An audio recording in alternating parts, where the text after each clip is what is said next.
Soprod et la RTI vous présentent en partenariat avec le 179, votre conseiller client de la CIE, 2 minutes pour comprendre.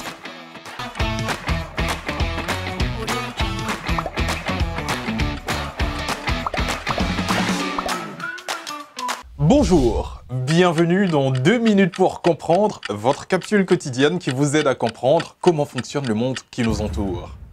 Aujourd'hui, on va parler de la fibrillation auriculaire. La fibrillation auriculaire, aussi appelée fibrillation atriale, est le trouble du rythme cardiaque le plus fréquent. Découverte souvent de façon fortuite, les risques sont néanmoins importants.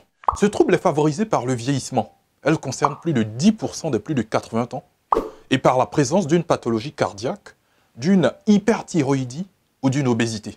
En temps normal, oreillettes et ventricules cardiaques se contractent sous l'effet d'une impulsion électrique au rythme régulier de 60 à 100 battements par minute au repos. La fibrillation atriale peut provoquer plus de 150 battements de cœur par minute.